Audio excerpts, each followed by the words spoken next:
Friends in Jesus Christ, in today's gospel, it speaks about a marriage, how what God has united, that the human should not separate it. So when you speak of marriage, so it is a covenant relationship according, in a way of telling about, because it is being a sacrament, it is of grace. It is of grace that the couple is receiving from Christ himself through the priest who is ministering, conferring that sacrament. So therefore, God he has united them. So therefore, whatever that happens, whether a misunderstanding, whether fight, argument, quarrel, in a point of time they did not like each other. They hate each other for a certain situations.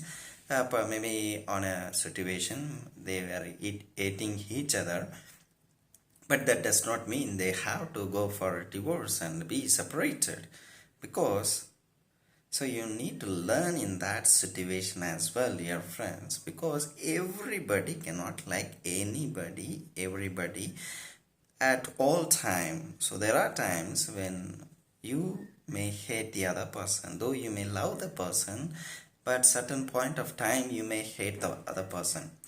So no, there is always a love between the parents and the children.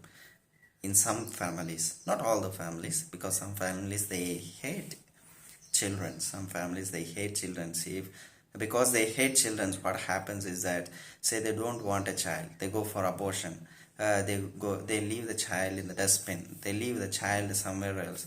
So there are also parents who do not love the children, but I am not talking about them, but I am talking about the parents who love their children and the children who love their parents. So there is always a love between them. So why there is a love? Because there is a love relationship that they create between themselves, because the parents may see the children, it is part of me. He is a part of me. My child is a part of me. So therefore, parents begin to love the child, and the child also may be affectionate towards their parents, because it feels they are part of me, so I am part of them. So in that there is a love relationship between them. So in that same case, when a husband and wife is given in a marriage, when they go for marriage, so there is a promise that they make, that they will be with each other in the time of suffering, difficulties, happiness, and so on. So if a misunderstanding rises between them and then they go for a divorce, what happens is that, so then they break the promise that they had made. So therefore they need to live in that situation as well. So therefore, dear friends, what God has united, let men should not separate it.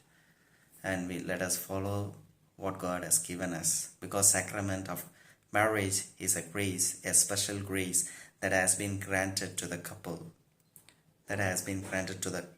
So it is up to them that they have to keep up that marriage relationship between themselves, and also maintain that relationship in a healthy manner, and portray and praise God in their lives. So therefore, dear friends, let us follow to love one another.